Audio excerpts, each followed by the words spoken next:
All right, welcome back. It is round two. I told you guys this morning with my Monday Live with Cody Davis. I was bringing Alex Dutter back. So, what is it? Morning? Yeah, lunchtime? What's up, Alex? How's it going, man? It's going good. How are you, Mark? Good, good. Yeah, you reached out. I think I kind of gave a little preview about what's going on with you, right? You're a government employee. Government is shut down currently. You're not getting paid, but you are kind of happy that you have a rental portfolio, right? So maybe talk about that. Why did you want to share your story and how you think you can help people out there? Well, thanks, Mark. I appreciate the opportunity. Um, so, those of you who don't know my story, where I'm at right now is I have 5 properties with 7 units. I just purchased my most recent property, and it has an ADU on it and a main house. So, I moved into the main house, and I have to get the ADU turned over and rented out. And I also have the house that I moved out of that I have to get turned over and rented out. And then at the beginning of the year, before I found this community, I bought an alligator. So that's part of my portfolio. It's just single family house in Arizona, but it fits my lifestyle plans for the future. So at this point, I've chosen to weather the storm with that alligator for the next few years. Um, but yeah, that's my portfolio right now. And like I said, I just purchased 2 houses, and one of them I have to renovate. And I also have to renovate the one that I moved out of. So that's going to take either time or money. Either I'm paying somebody else to do all the work, or I'm doing the work myself. Well, currently I work for the federal government, and I'm required to go to work. I've shifted my schedule around, which gives me more days off. No more time off, but I'm able to get more days off. And I can't really take leave from work because the government, the way I take leave is my annual leave, just like a lot of people. But mine is a commitment. When they approve my leave, it's a commitment for the government to pay me for that time. Well, they don't have a budget, so they can't commit to pay me for that time. So I can't really take leave to get all the work done. And I can't really not go to work because my job is pretty important. So I've shifted my schedule around to allow me a few extra days to do some of this work. Um, so I think that's most of the stuff that I'm going through right now. 2 vacancies, um, and um, again, I don't really have that income. My employer income coming in.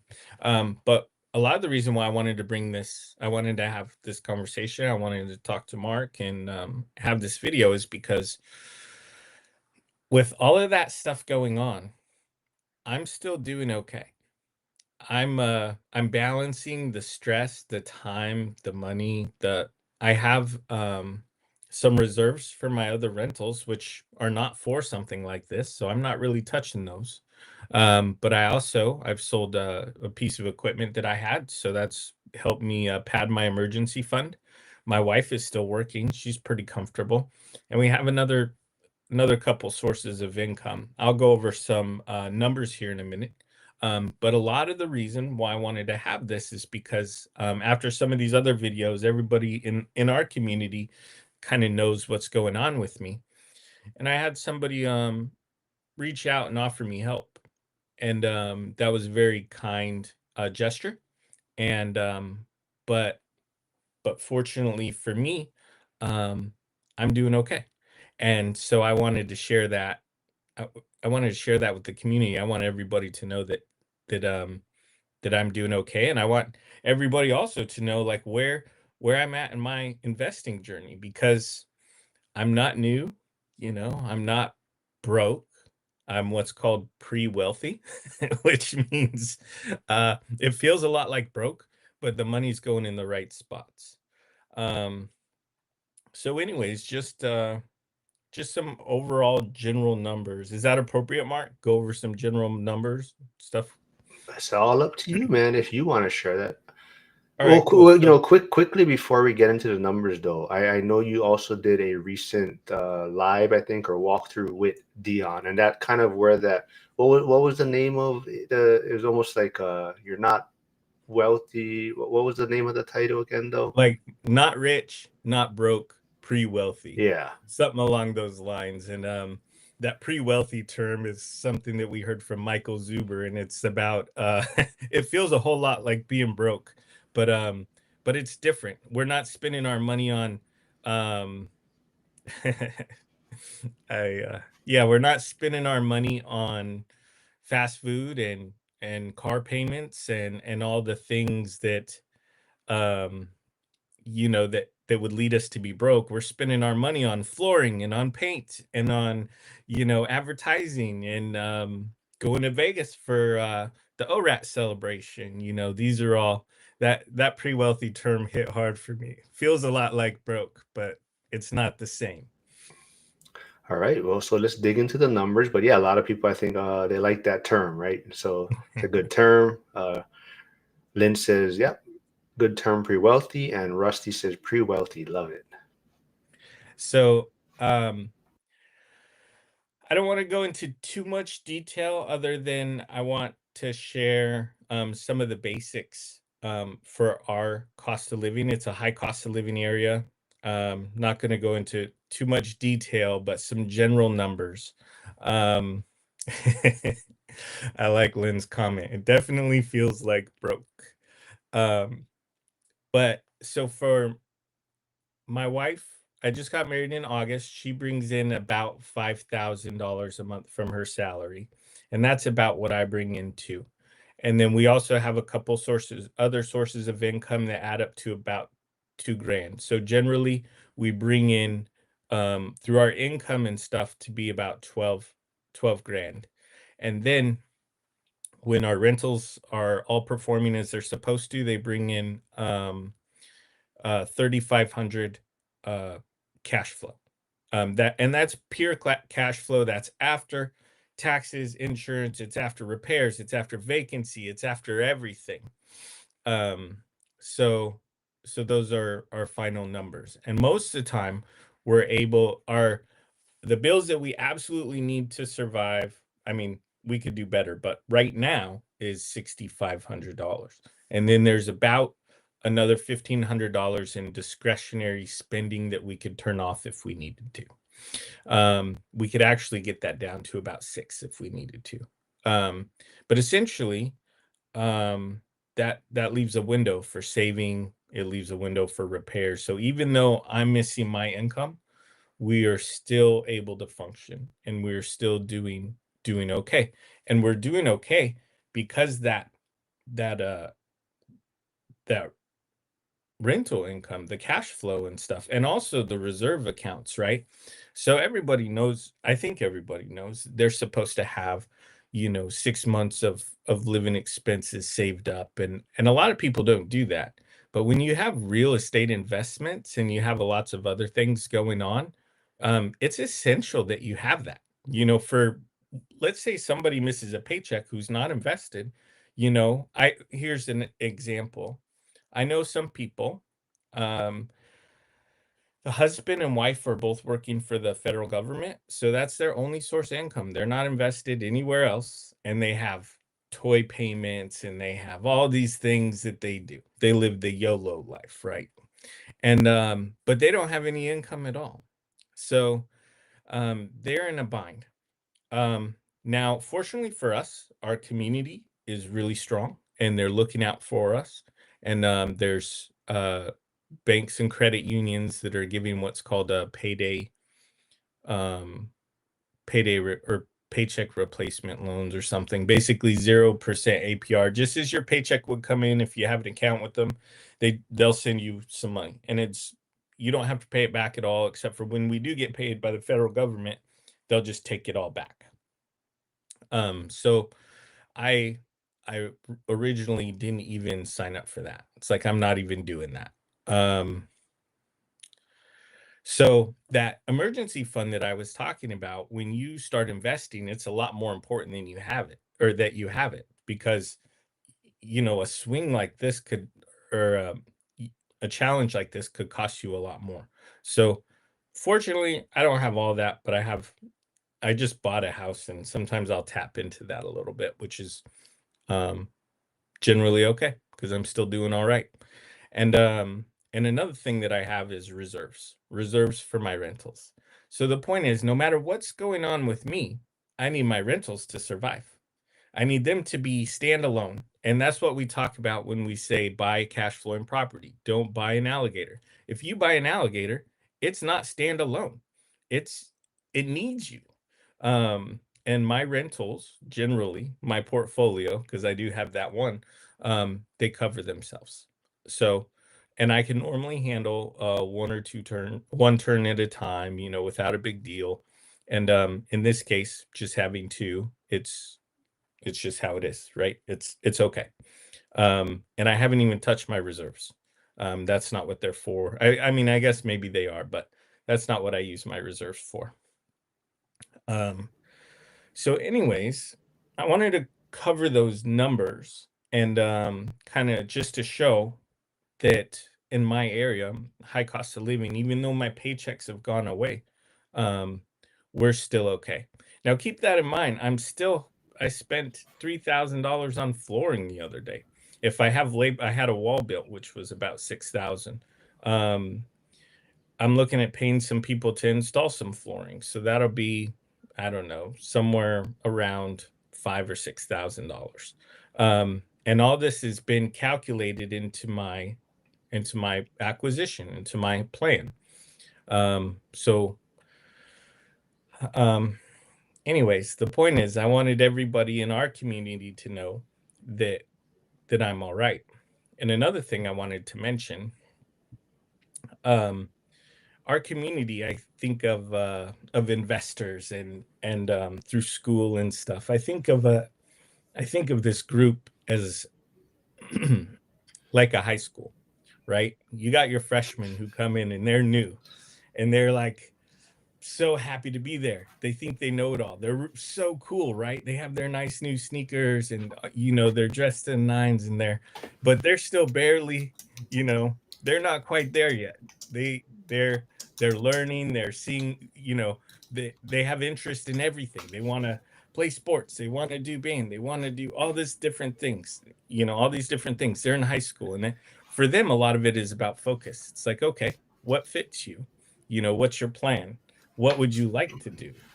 What have you done?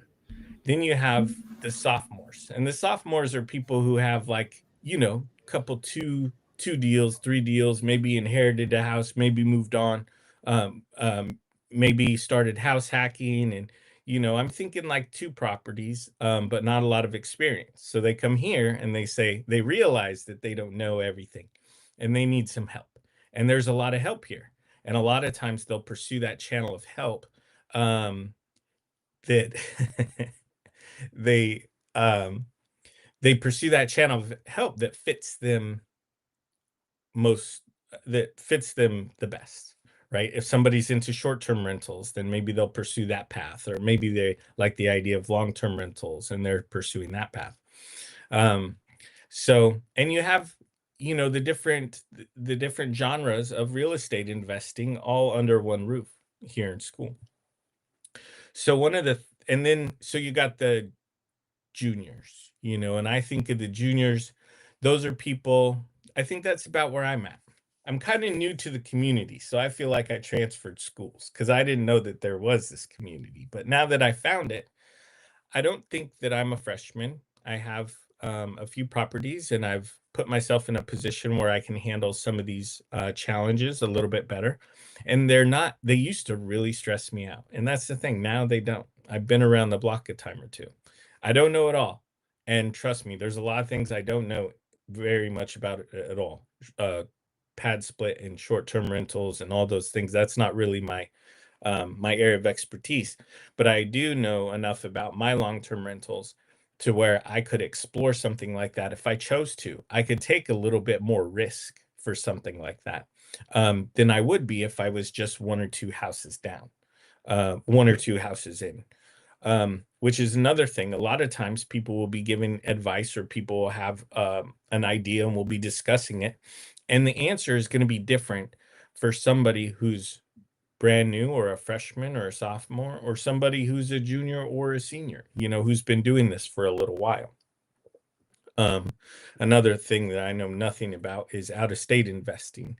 And that's another thing that's great about this community is that I can reach out to you, Mark, and a whole group of people who do out of state investing. And if that's a path that I choose to go, I have other people. I have um, peers that have done this, that are experienced and can share their share everything. Um, Anyways, so then I think you have your seniors, and your seniors are they're not there yet, right? They're almost there. They know what they're doing. They're spending the time. They're acquiring the more units. They're acquiring more units, or better cash flowing units, or defining their portfolio. They might sell one or two to to prune their portfolio, and they might pursue, a couple more properties. But these people are the ones who are looking at their numbers and they're just about ready to hit financial freedom. And those are the seniors. And then of course we're lucky enough in our group to have multiple multiple mentors, teachers, people who have done it. Those aren't in school anymore. They're sticking around to help other people. And we got Dion for I will be. But anyways, we have Dion and Matt and Zuber and other people, even Kyle, right? Kyle Dorn. Um, Yep. there's these people are crossing the finish line, and what are they doing? They're reaching out to help others. So those would be the instructors in the school, or the teachers or whatever that are willing to reach back and help the rest of us. But I was thinking about that analogy, and now something for me, like a person with two rentals and two vacancies has some real problems. They're pretty stressed. And where I'm at, having the rentals that I have and the way that they generally perform, once I get these rentals, rented out and doing their thing, they generally perform quite well. And so now it's just a matter of time to work through um this phase of development. And another thing, trust me, some of the work that I was doing or that I am doing still sucks, but I think I'm really past the 5 years of suck. Not that there's not days of suck or weeks of suck or months, but the truth is, I've learned there's a lot. I don't want to tempt fate. There's a lot of things for me to learn, but I've been through the times where I'm financially stressed, where I don't know what I'm going to do or how to solve a problem or how to get out of it. Um, so, anyways, those are some of the things that I wanted to bring up. But I wanted to a couple of the other things. As my community and the community of shipyard workers in this area, there's food drives going on. There's people looking out for one another. Everybody is really working together to get through this, because it doesn't really do any good to sit there and complain about, not getting paid to, I don't know, 10,000 other people who aren't getting paid. But everybody in these kind of situations, they bond together as a community. And so that's the shipyard community where I work. But you also have the local community. You have people who are giving discounts for food. You have people, offering to hire other people and get people, yeah, get other people involved um, in helping. So and that's what this community, our neighborhood and our community here is doing. But I also wanted to, have a shout out to the school community. I didn't mean for I wanted to be sure that you guys know that I'm in a spot where I can handle this. And I have friends and resources. If I had a question for a contractor, I could call up Frank, I could call up Jim. No big deal. Like, I have people that'll help me. And I didn't even, like, months ago, I didn't even know really how to hire a contractor. Um, So, and also, other kinds of help and support throughout this community um, that we have in ORAT school. So, anyways, I wanted that's mainly what I wanted to come here and say. I'll be happy to answer any questions. Um, but I Yeah. just wanted go ahead. No, no, no. I just I see Janelle here. They just joined school. So those of you in school, maybe they just introduced themselves. So go follow them in school. Looks like they want to know more about out of state investing.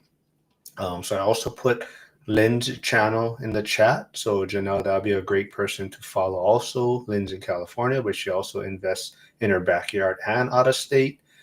There's also Joel, who's in the chat. He's a lender and he's also in the school community. He also has a great YouTube channel. I'll be on with him on Wednesday, live streaming. And there's also Jack's channel in the chat. I'll be live streaming with him on Thursday with hopefully my new regular guest, Emily Lopez. You Can DIY, who also just hit 15,000 subscribers on YouTube. So she's killing it out there. But Lynn did comment earlier, and I think this makes your story a little bit more relatable too. But Lynn made a comment. Like you also brought up Kyle's name, Kyle Dorn, um, who lives on 500, $40 a month or whatever is his expense, right? And I think you mentioned you live on the coast, and I think so. A lot of people out there, what you're talking about is a little more relatable to them, right? A little bit higher cost of living, a little more expenses, but also like you're talking about why it's also important to have your reserves, extra income coming in. But I think, yeah, to Lynn's point, I think your story is a little bit, maybe a little more relatable from a different aspect of, I would say maybe a normal living expense in a sense, right? That people can kind of relate to by having the toys and whatnot, possibly, and a higher cost of living. But you also touched on before we went live, your wife or you just got married also, but she was asking, is this going to be kind of normal, right? Like, is this a normal thing? Are we going to have vacancies like this? And is this the normal process of things, right? So how did you handle that question she brought up? So before I want to acknowledge Kyle and his living off of $600 a month. I would love to be able to do that. That'd be. I'm envious of the skill set that it takes to do that because I'd be able to grow a lot faster if that's the way that I was living. But also, a lot of people live that way in the beginning and maybe not so much in the middle. And that's kind of where I'm at. I'm in the middle. I'm not there yet. I don't have to live that frugally, and I don't really enjoy that. It's not that I can't do it. It's um, that I don't really enjoy that kind of frugality, and it's harder here. My goals have a little bit more luxury in them than that, and I want to travel a lot more. So, but what did you ask me, Mark? I'm sorry. Like I said before we went live, your wife, your new or newly Oh, okay. married recently, and she was asking, like, you have two vacancies right now, and I guess she was kind of just like, is this like a normal thing? Is this going to be something we're dealing with all the time? So we've been together for 10 years. And she's been through some turns with me and some pretty major work. In this case, she was talking because the back and forth in the past, when we're doing one, I can take a trailer full of tools and I could drive them up, I could park it in the garage, and then we have all the tools that we're going to need for the job. There's not a lot of back and forth and stuff like that. But having two, she's um it it adds a lot of extra drive time.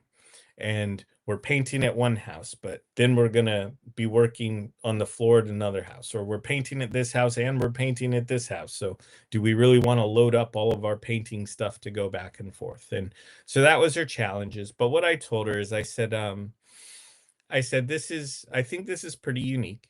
I think we're in a good position to be able to handle it.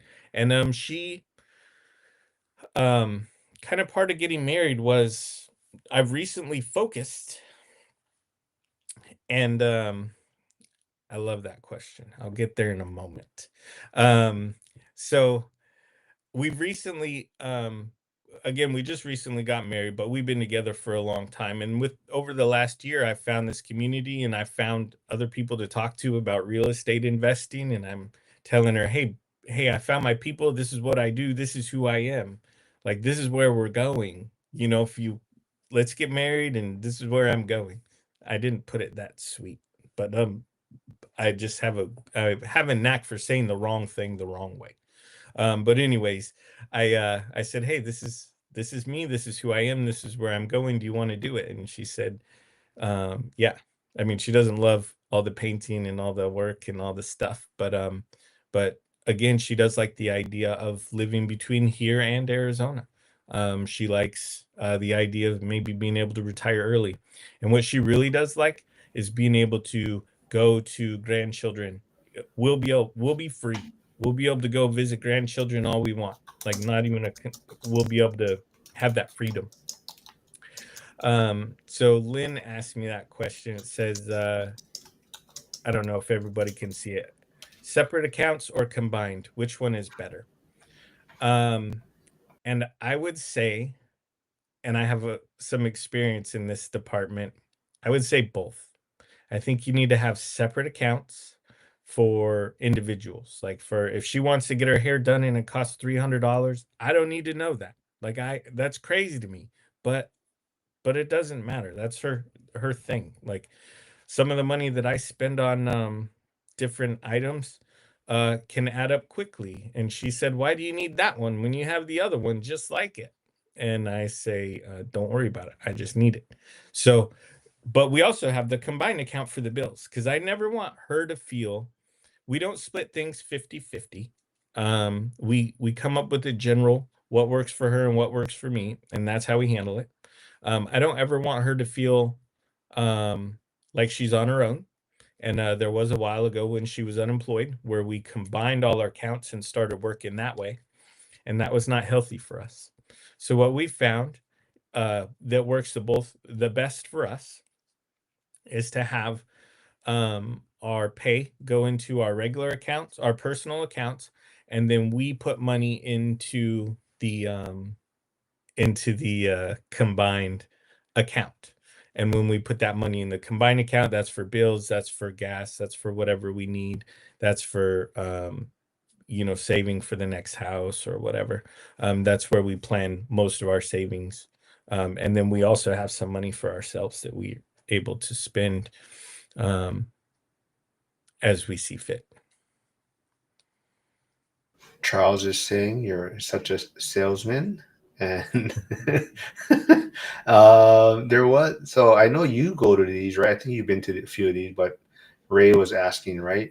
Who is coming to Tacoma Fi? So it looks like that's tonight. Will you be going to that? Yes, is that in All Layer Studios? Oh, I guess that Yes, makes sense. I was thinking, yeah. yeah. All right, yes, I am going. I plan to. I can't imagine not going. Um, and that's another thing I wanted to talk about, community. Thank you for bringing that up, Ray. I When I first started talking to Dion or met Dion, he asked me, he's like, Alex, where are you going? What do you need? How can I help you? And I told him, I said, look, I'm looking for a network of people, a community of people that do this real estate investing. I'm starting to see there's local meetups. I see that there's people who get together on the internet and talk about this stuff, and I want to be part of it. And I said, and he said, that's where he told me about Tacoma Fi. And when I went to, now we call it financial freedom for the lazy person, but it's all the same thing. It's a meetup in Tacoma. And I went there and I met all kinds of people, and it was great. But one of the people I met was Curtis, PE turned RE. And Curtis, he told me about these other local meetups, active duty investing meetups, which I can still do as a veteran. He told me about just all kinds of different ones. So I started going to all these and following them on social media. And as I was going, I'd figure out, hey, this one is a good fit for me, and this one isn't. He's also the person who recommended school to me, and as soon as he recommended it, I joined right away. And so my point is the community that I have through Dion and through Curtis um, and Ray and everybody else at the local meetups, and then also through school, um, and then the Bigger Pockets convention. I went to that and I got to meet other people from the ORAC community, and then spending some time with them. I'm and then even online, like Jared, REI Jared, he invests in some of the same area that I do too, different, in Arizona, but he also lives up here, not too far from where I'm at too. So same kind of idea there. Anyways, the point is that I wanted to give those guys recognition for connecting me with the community, and I thought it was great that Dion and Curtis and you, Mark, too, everybody. One thing I noticed when I joined the community, I didn't have to tell you my name multiple times. You heard my story and it kind of resonated with you, or at least stuck with you well enough to know. And every time somebody joins the school, you're always quick to greet them and to, you know, get to know their story, and that's the kind of community that we have here. And anyways, hope I'm not rambling, but I wanted to have a shout out and praise the community that we have here. No, I mean, same thing, right? You've taken on a big responsibility too in the community, right? So you do the Thursday accountability call with Steve. You know, Steve White wanted to put another one together and he had a certain format that he wanted to use. And I just told him, well, I don't have the time, but I thought about who would be a great fit. And I said, hey, you should reach out to Alex. I think you guys would work really well together. And you did a Thursday accountability call. And before we maybe dig into that a little bit on what people should expect when they tune into that one, Harrison Trade Better 99 does say, I think he's referring to Lynn's question. He says, I do a shared account. It's funny that having the missus having full access to see my purchases makes me think twice about what I really need to buy. I'm sure it has saved me thousands. Yeah. So I guess Lynn is also asking me that question. I would probably say that, yeah, I would have, a shared account, but I also probably would have some sort of not a like a secret account, but maybe each of them can have their own account that they have some money that they can do whatever they feel fit to do with, right? So you have a shared one, so you can actually see all the bills, what's being paid, but from there, maybe put in to each separate accounts so that you can have some of your own spending or freedom money in a sense, and but definitely, yeah, have a shared one and then a separate one each. Um, One thing I should point out too is both me and my wife are on our second marriage. So we have a blended family with 3 kids. I have one, she has two. We only have one left at home. So for us, it's yeah, for us the way we have it set up. And I don't question or judge anybody how they do it, but I've tried it multiple different ways, and I've found that the way that we're managing it, having both combined accounts and then separate accounts, because we also have the business account, which is another separate account, and so for us, it's better. I'm not trying to collect a whole bunch of different accounts for, I don't want to add too much more to it. It gets kind of complicated, but what we do works for us, and I don't think it would work any other way. well, I want to know if she knows that you bought that shirt though. Like, was that a purchase that she knew about, or Yeah, actually, so last year I went to before knew you, I went to Hawaii for work for 2 weeks, and she was able to come out with me for 1 week, and I think I bought it when she was there. So, yep. well, you and Brandon are gonna have to battle wearing aloha shirts because that's Brandon's thing. Brandon was joking to me that one of his shirts is almost as much as Kyle's budget or expense for the month. But just a reminder, I'll be live streaming tomorrow. Brandon Potts, Build to Rent B2R Invest, is my regular Tuesday guest now. And he's going to be recording from, shoot, I think he's vacationing. So he's going to be on a remote area. I think I told him shirts are required tomorrow because I think he's going to be out in the sun on the beach or something, or at some resort. So I told him shirt is required though if he's going to be live streaming. Whoa, hold up here. Carrie is saying it's better than looking at ugly bear. Did you see the Bears game yesterday? That was like the best football game ever. So hopefully Charles does not buy a helicopter anymore for that comment, Carrie. Hey, what's up, Jeff? Jeff is tuning in. I see Andy.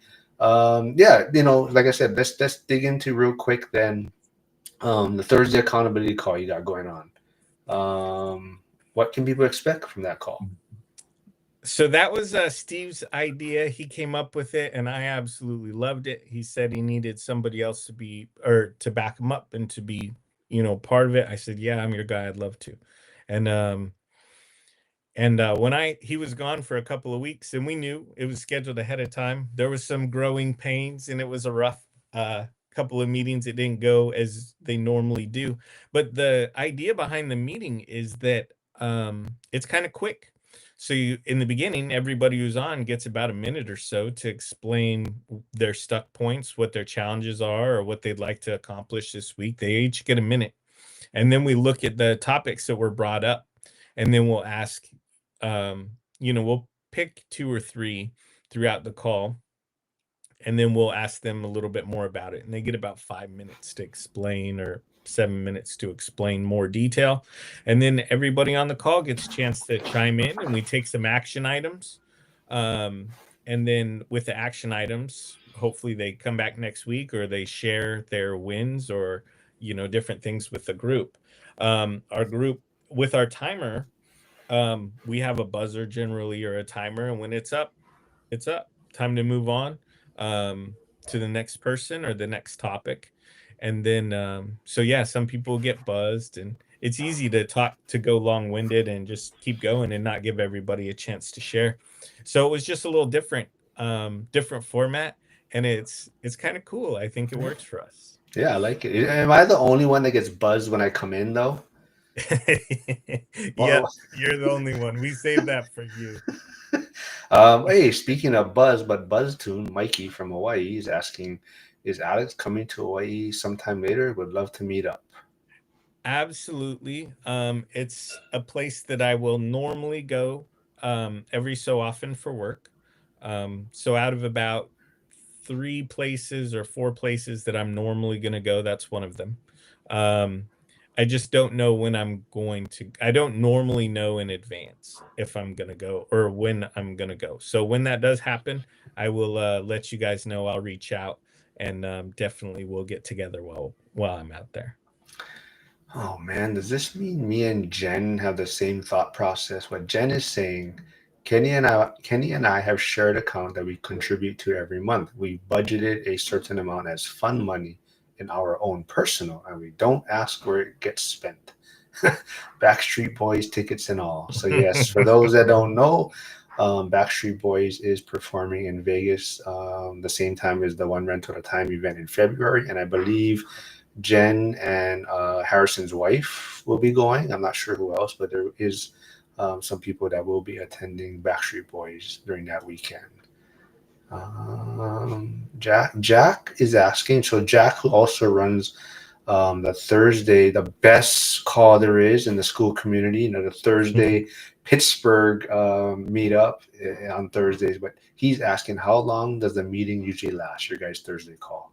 1 hour. At the end of an hour, we're done. Shut it off. Yeah. So Jack, they are very structured. So yeah, a lot of people like it. He says 1 minute, you get buzz, and 1 hour, and then I think you guys keep a Google sheet or document, right, and kind of keep track of everyone's goals or whatever they're working on, right? Yep. Most of the time, we keep track of what we discussed, or what the stuck point was, advice or suggestions, and then also action items for that person for the next time. I'm not sure what Lynn is. Oh my God! Is it me saying that Thursday call is the best? I think that's what it could be. But yeah, so like you said, you went to the. I think people may have forgot or not sure, you went to Bigger Pockets, correct? And you got to meet a lot of the people. And I guess you got the one rental at a time event coming up, right? So are you expecting a lot of the same stuff, or what is your thoughts right now? No, not at all. I expect it to be completely different. So when I went to the Bigger Pockets event, now keep in mind I purchased tickets because I found out Dion was going to be speaking there really early on. So I said, okay, we can do that. We'll go there. And then as I got to know Dion and stuff in real life and over time, I was like, okay, I was already committed to go in, and it was fun.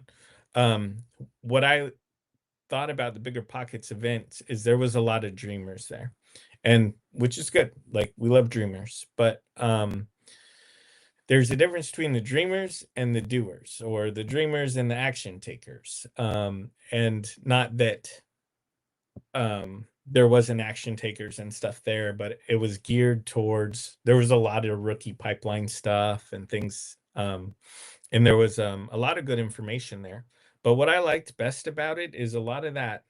I got to meet people from the ORAC community. I got to Mike Zuber. I met Matt, the lumberjack landlord. I met Christian Osgood. I met that's funny. Um, I met a bunch of people there, and I'm forgetting one of their names that I've done that multiple times. But anyways, it was nice to meet everybody in the context there, because not everybody knew who they were. Like, I was able to go out to dinner and hang out with a lot of the different people. And when we're in there in Vegas in February, everybody's going to know these people. Everybody wants to talk to all these different people, and I'll be there. I'll be able to talk with everybody else, talk to the people that have the channels, talk to the people that I've commented or that we've interacted with on social media. So there it was. The information was cool. The event was cool. It was the best part of it was being able to hang out with the ORAT community. So when I go to the ORAT celebration, I want to hang out with everybody. I've already I'm I've already decided, like, I'm committed 100% to that event. Um, the meetups and everything, it's my people, my tribe. And so I think I'll be a lot more engaged at the ORAT celebration. I actually plan on being exhausted by the time I get home. There's so many people I want to talk to about so many different things, and get to know people in person that I've only communicated with online, and put faces to YouTube names and all of that. Um, hey, Ray is gonna be filming. Oh yeah, you're gonna Airbnb shoot on Poipu Beach, huh? Yeah, that is on Kauai, so that's a different island. But that's where I don't know if you guys know Lauren Elaine, who frequents the channel. She's building a boutique hotel in Idaho. That's where her mom lives. But Lauren has a short-term rental on Maui. But Kauai's great, but it's definitely not much to do after probably 7 p.m. at night. 7, 8 p.m. It's a little more country, but yeah, it's beautiful over there. Very relaxing. How long are you gonna be out there for, Ray? Um, Jen says I've been to BPCon as well, and agree with Alex is saying ORAT is definitely more of my vibe. Yeah. And if I would have known about the ORAT celebration, I probably would have never purchased tickets for BPCon. But I am glad I did, because I wanted to go through that experience. Like, I wanted to check it out. Now I probably won't do it again. Certainly not in Florida. I would go to Mexico though. I go someplace like that for it. What are you saying? What? Oh, so when are you? What is your plans for the one rental at a time event? So the event is Saturday and Sunday. Do you know when you're probably going to be arriving? Because the Denny's meetups are Wednesday, Thursdays at midnight. Brandon is having a Friday morning coffee meetup. So how long do you expect to be there? I'll get there early for sure. Not entirely sure when. Haven't nailed down that plan, but I'll definitely be there before the Wednesday meetup. I like to pack as much into this into a vacation as possible. So I don't know about staying late. I haven't heard any reason to stay late. So if somebody knows of meetups or people getting together after the event, then let me know so I can consider that in my plans. You mean after like Monday, Tuesday, or after the event on Saturday, Sunday? So after either one. So right now I'll probably show up Wednesday during the day, and I'll plan on leaving about probably on Monday. Unless, of course, there's something going on after the event that I don't know about. I've heard people talk about events prior or meetups and stuff prior to the event, but I haven't heard anybody talk about stuff afterwards. So if Yeah, there's something going on Monday, Tuesday, I might stick around a little while. If not, we'll I see. would I would say if anything, leave late Monday, like late in the evening, or just leave Tuesday, because Monday is actually like a good day to just maybe sightsee or kind of just hang out. So a lot of people you met over the weekend. So Uh-huh. like last year we went to Hoover Dam. There was like a small group of us. So we headed out in the morning, Monday morning, 8, and then some people were left Monday night, and then some people left Tuesday. But yeah, it was a good time. And then Saturday, Sunday, yeah, after the events, I mean everyone kind of breaks off, but everyone there's a whole bunch of groups doing their own things. But yeah, a lot of networking going on. Yeah, it's definitely uh, it's the after stuff that definitely I think people got a lot out of, and the group is just growing, so it's just a lot of fun. So like definitely year two, I think was to me I had way more fun than year one. Year one was a different type of fun. It was more just fun to see people the first time, but year two is you already had kind of these relationships, and now it was just way more fun hitting the ground running. I'm Except pretty for sure that yeah. I'm pretty sure I'll stick around through Monday then and probably come back Tuesday. Um, as long as that's, just to have the opportunity to meet up with people. I Yeah, don't want to have to catch a plane and say, "Oh, sorry, I can't do that because I got to, fly out." so Jack, who went to Hoover Dam also last year, but I guess Cynthia wasn't with us last year, and she's saying she wants to see the Hoover Dam. So that's his plan. I think Monday he's going to go out to Hoover Dam, Hmm. and then we ate ramen after, and that might have been the best thing of the whole event because we got to see Big Cody Evers attempt to use chopsticks to try and eat noodles, and that was like the funniest thing I ever saw. Jack is saying, I personally like leaving on the red eye Monday night, but I think I want to get a room till Tuesday so I can have my naps before the flight. Yeah. So how was your walkthrough with Dion? What was your experience with that? How was that? It was great. Every time Dion's taken the time to meet with me, it's been great. The walkthrough was fun. We had some really good conversations, and I like the he had a follow-up video the next day based on some of the things we had talked about. And a lot of times I would talk to him or I'd ask him a question, and then he'd he'd think about it a little bit or he'd talk about it, and then I'd see a video pop up, and I wonder if that's but that came from the topic that we had discussed. And finding out over time more and more that, yeah, a lot of the conversations that we have do influence the follow-up videos and things like that. So it was a good time. We were able to look at something that um a deal that we had um done a market analysis on to see if it was really worth it. Well, when we went out to look at one of my houses, it was right on the way. So we pulled up and we took a look at it, and we um found a few things right off the bat that would make that property less ideal and probably contribute to turnover. And we had prior discussions on it, but neither one of us noticed really that part until we got there in person.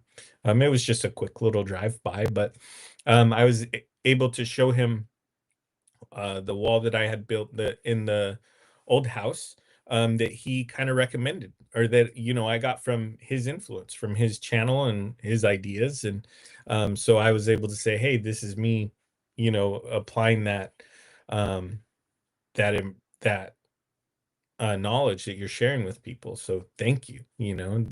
Um, and we were able to go to a restaurant that I really like around here. It's called Butcher Baker, and they have really good food.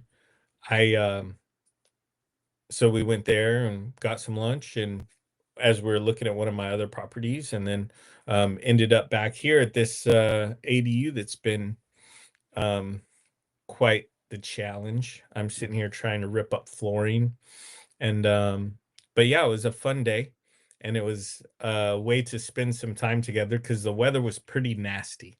So a lot of times, maybe it was just nice to be able to drive around and have conversations about everything, um, life and real estate. Because when you're in these kind of communities, you get to build friendships with people and you get to know people. It's not like I just walk up and say, "Hey, Mark, tell me about this unit," or you got to have we get to have regular conversation before we get to the deeper stuff or the learning, you know.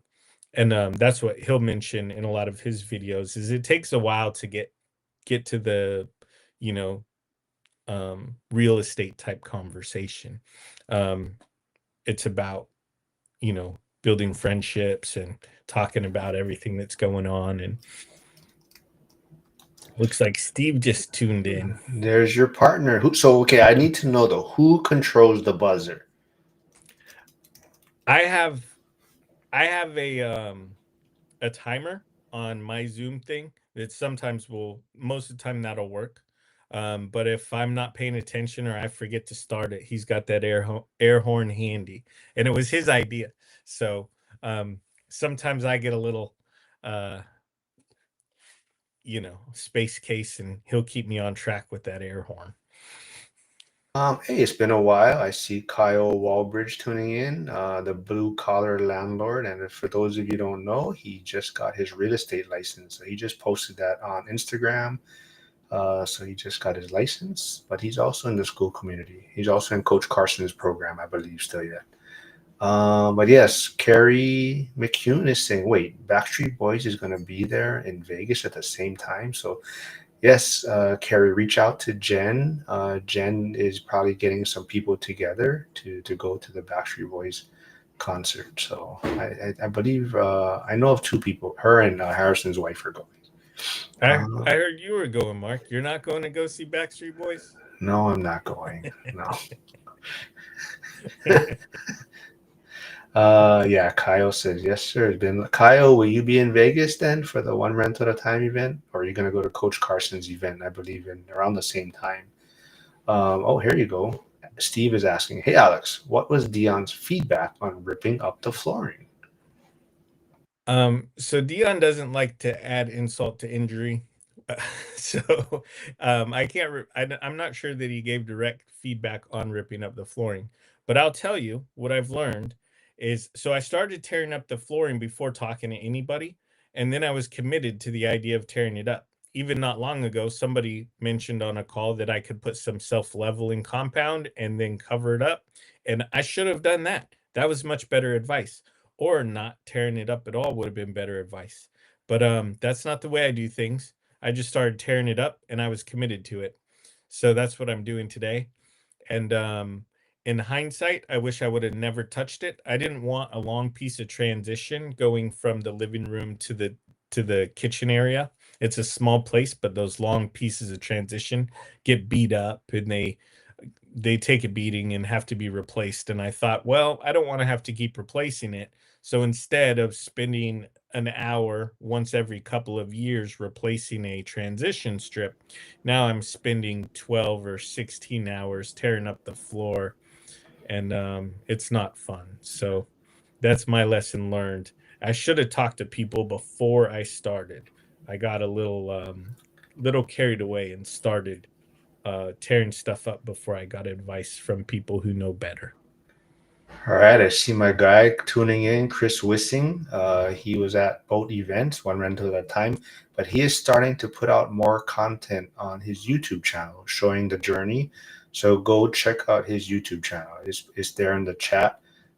He just started recently being a little more consistent in his posts. So go check them out, subscribe, like, show them that we're supportive out there.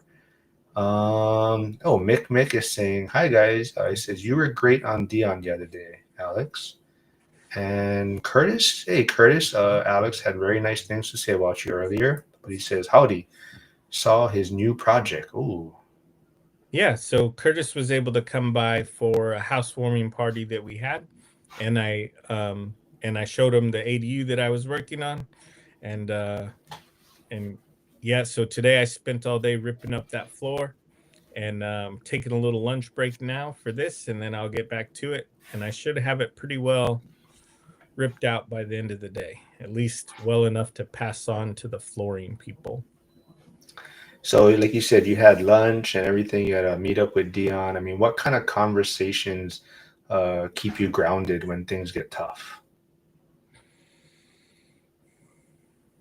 I think not being alone. There's other people that have gone through this kind of stuff. And in the past, I've done it all on my own. I didn't know about the communities. I didn't know about um, all these other struggles. Um, like Millennial Mike going through the challenges that he's going through right now. I've never met him. I just barely subscribed to his channel recently, and just started, interacting with him a little bit. But I had no idea of the things that he's going through. And one of the things that Dion brought up is had he been going through all of that on his first property or two, he'd probably want to get out of the game. And I don't think I'm as far along in my investing as he is, but I can relate to him because I'm at the point now where I'm far enough along where I can handle these challenges. And I'm um but it's nice to know that there's other people out there in the community that have gone through this kind of thing. One of the things I kind of want to address that question again. What was Dion's feedback regarding ripping up the flooring? I'm certain that he would have recommended not doing it, just like everybody else. He likes it was pretty close to rentable. I didn't need to rip up the flooring. That's just something I started doing because I don't even know why, because I wanted it a certain way. And and in hindsight, him and everybody else was right, and I shouldn't have started tearing it up. I should have just put some paint on it and put down some new flooring in the areas that needed it and then rented it out. That would have been my best move. There's some talk about the Tacoma Fi tonight. You said you're gonna be there, right? Or no? I'm going to be there. You're gonna be there, okay. Yeah, Jack is saying we are supportive, like the two old guys from the Muppets. Um, let's see. That's all I got right there. But what else? Let's see. Ooh, what's next for you on your financial independence journey? I love that question because I was telling my wife just the other day, I'm I have all these projects, at the beginning of this, I'm not getting paid, got a lot of money going out, not all the rent's coming in, and I'm still looking for the next project. I've discussed maybe a financing a house, or refinancing, I guess, taking out some money to buy a um another property, and I think I would sacrifice some security that is very beneficial right now, and that's something I got from some of the talks that Dion and I had. I can do it and I'd be okay, but I'd be sacrificing some of the security that's helping me sleep well at night right now. Something that's helping me get through this.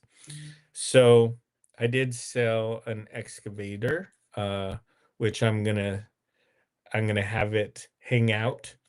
I'm gonna have that money set aside for a little bit. That way, if I want to use it as a down payment or at least towards a down payment, I'm closer to that next step. I'm gonna try and get really good at saving. Once I get these properties stabilized this year, I'm gonna try and get good at saving. Um, cut a lot of the expenses and see what I can do to put myself in a position to make the next move. But I would like to do it naturally. I would like to save, and I would like to put 25% down on an investment property and buy it that way. That's my goal. But also, I'm going to continue to try and pursue that goal, even if I do something else. I might not wait. I might refinance that house and take some money and go buy something else, but I'm still going to be saving for that next step. A year from now, I'm probably going to move and then do another owner occupied financing. But that's a different plan. I'm still going to be saving for the 25% down for the next project. So um, I'm trying to wait a year and before I make a move, but I get impatient and it's not very likely I'm going to wait that long, but we'll see. Well, maybe I think Mick is trying to tell you that you should be documenting your journey with a YouTube channel. It says, dude, you are super relatable on the mic. Good job on the floor struggle. Well, thank you, Mick. I thought about that, and I think one of the things you have to have a successful YouTube channel is consistency and or something of value to share with people. And I do believe that I do have some things to share with people, but I'm not sure that have I will have that consistently. Plus, I don't have the time to be consistent. So until then, I'm gonna learn. I'm gonna work with Mark. I'm gonna work with Dion. I'm gonna do everything that I can while uh, while I'm still in growth mode. And then when I'm not in growth mode anymore, I'm gonna do whatever I can do to help um, the most amount of people, um, help other people. So I particularly don't have any interest in starting a YouTube channel, but I will do it if I think I can help other people. And it'll be something to do in my early retirement, which brings up one thing that I wanted to say that I forgot. I was going through my um, what I wanted to say, but there's a difference between financial independence and financial freedom, and this is brought up by Dion and others. Financial independence is where I'm at right now. I'm able to be able to handle a couple of vacancies. I'm able to handle not being employed right now, and I'm doing okay. So I have reached financial independence. I can do it. But financial freedom is where I can walk away. I can choose to be employed or not. I can walk away from my job if I choose to be there, and I'll have enough income coming in to be able to maintain my lifestyle and lead me into when I get, a little bit older. Um, so, um, I mean, that difference is important because um I also think financial freedom is something you try. You put your money away for a while, your income, and you live without your income and use that for your next down payment or whatever, your next property or your last property. Well, I guess it wouldn't be your last, but anyways, um I'm kind of rambling, but there's a big distinction from being financially independent and financially free. And it's I looked at my numbers the other day and I was looking at it all. I was kind of expecting a little higher numbers as far as cash flow is concerned. But one thing I did realize is that I am financially independent. I am just not financially free. You're pretty wealthy. Yep, I'm pretty wealthy. But Alex, so everyone here, let's send some good vibes to Alex. I mean, Steve. But he says, writing an offer today for a property over the weekend coming in 25% below. Fingers crossed. All right. Right And on, Steve. and then Steve also says Alex is a glutton for punishment. Alex is an awesome dude. Couldn't ask for a better co-host. Well, thanks, Steve. You had an awesome idea, and I'm glad I get to be a part of it. You did mention Millennial Mike, and just for to let everyone know that may not have heard, me and Mike are going to be live streaming Wednesday at 2 p.m. Pacific. We're going to catch up. It's been a while. Hasn't been. It's been a while. Mike's been busy, so we haven't done anything recently. But we'll be live streaming on Monday, and of course, there'll absolutely be some fun. police, fire. When we get together, there's gonna be some jabs thrown, but no holding back, and kind of just see what he's up to and what he's working on. And I'll be back tomorrow. Well, actually, I have a new time because of this stupid daylight saving stuff, which drives me nuts. But usually I'll be live streaming after Zuber's daily financial news now. So it'll be with Brandon, B2R Invest. And let's wrap things up though. Maybe how about we'll wrap it up with if someone watching is struggling through their own 5 years of suck, what's the one message you'd give them? Rely on the community. That's what this is about. The community is there to help you. Um, as I mean, we saw Frank, he put some things out the other day about a struggle that he was having and how he kind of fleeced the community, and it helped him to be able to make a decision. So, and that's kind of what I wanted to come here and say, and that's what the point of all this is I'm going to be okay because of the people that I surround myself with. I surround myself with winners, people who are involved in real estate, people who are doing this stuff every day. Look at the things that Cody and Christian do. Like, that stuff is just amazing to me. And so there's people around here do all kinds of stuff, and they are all, I don't want to say all, but a lot are willing to help. Um so that's it's awesome to have that community. Just rely on your community. And once you get, I think the transition from that 5 years of suck is when, because you still have the problems, they just don't stress you, they don't bother you the same way. For me, I would like to get these houses rented out before December, but if that doesn't happen, I guess we still got January. You know what I mean? I'll be okay.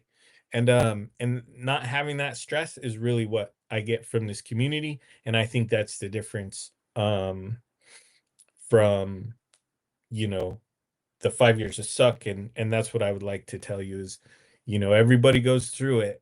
And to be honest with you, I'm not sure how much it changes. I think we as investors change. And that's largely in part, um it's a lot it's a lot more supportive and controlled growth with the community that we have. Before we get to Harrison's question, I think to that point you mentioned Cody and Christian, and I think that's what me and Cody were talking about kind of today on our live stream. How I think a lot of people relate to Cody, maybe a lot more now. Early on, people were just amazed at what he was doing.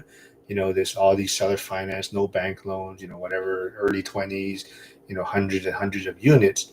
But now that it sounds like he's maybe seen the light or seeing what works better for him, kind of getting out of his partnerships, kind of making his portfolio a little more efficient, and even talking about a lot of his struggles. I think that's why it just seems like I think the people are more in tune with his journey now, and they find it more relatable. So I'm glad Cody's willing to do a Monday live stream on a regular basis and talk about all his knowledge, but it's also talk about also some of the struggles he's encountered. But Harrison Trade Better Than Nine says, Alex, do you have a favorite brand for construction equipment?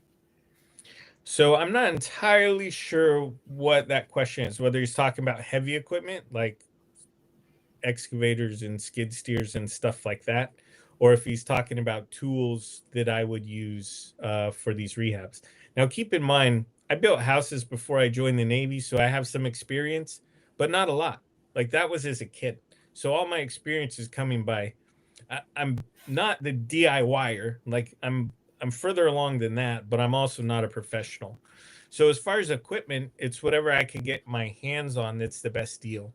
For when I'm talking about like heavy equipment, and I'm trying to get out of that.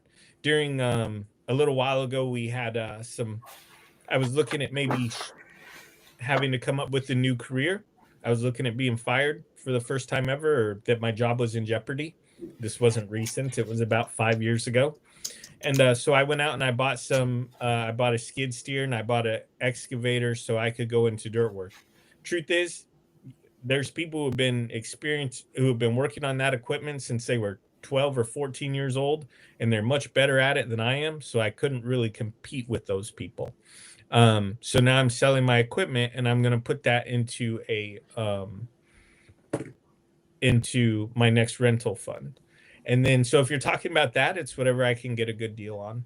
And if you're talking about like branded tools, um, I was debating on whether to go with DeWalt or Milwaukee, and I went with Milwaukee because I don't really remember why. I started to go that route, and then I wished I had gone DeWalt because DeWalt is available at both Lowe's and Home Depot, and Milwaukee's only available at one store.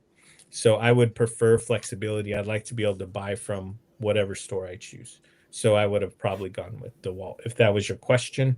Um, but I don't really do enough to really. It doesn't make a difference to me. They both, quality tools will last way longer than the other stuff. And I used to use, I'm not even going to say it, but I would not buy store brand tools or um unless it's for a one-off thing. I only buy quality tools. I don't care what color it is though. Steve says great session. I'm not sure if Steve was here when I did ask that question though. Steve, if you are here, you can confirm or deny. Or I'm asking if I'm the only person that gets buzzed as soon as I join your guys' Thursday accountability call. But yeah, you know what? I think we'll wrap it up with Jen's comment because I think this kind of embodies what your message was for the day. But Jen is saying. We are sharing our success stories, but also our struggles. ORAT makes us not feel alone and also to persevere and move forward with people supporting and cheering us along the way. Yep, I think that's that's that's absolutely true. all right. Well, I think this was a great session. I'm glad that you want to share your story. I think, people relate to these type of stories and messages a lot more than the, buying 100 properties with no money down and all those type of things. I think this has a lot more value to most people that are, especially those in the 5 years of suck. So I'm glad you're willing to be transparent and honest and share, the wins and the losses that you're going through right now. But yeah, great. Hope to meet you in person in Vegas. Definitely, it's going to be a fun time. And everyone tune in to Alex and Steve's Thursday accountability call that are in school. Be prepared.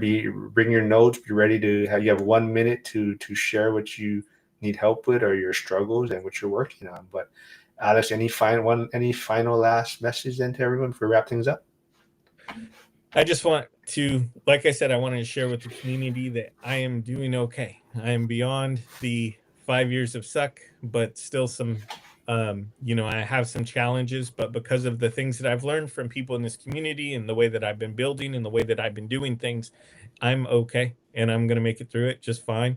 There's a lot of other people in my area that are not as prepared as I am.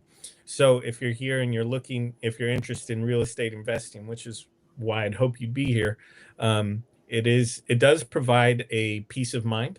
It provides my an independent source of income that isn't controlled by somebody else, and it allows me to sleep well at night. And yeah, it's really the difference between stress and worry and probably an early retirement. So I know it's worth it. I've seen enough to know that it's worth it. I know that it works.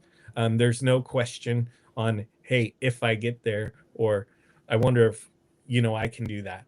For me, I know I can get there. It's only a matter of time. And this is part of the process. And when you think about that, when you think about, maybe flying out to Hawaii to hang out with Mark, because I feel like it, um, it's really not that bad. All right. Well, everyone, like I said, tomorrow, 10:45 a.m., I'll be back live streaming with Brandon, B2R Invest. And like I said, you guys we did a round two today, so this was a fun one. So thanks for doing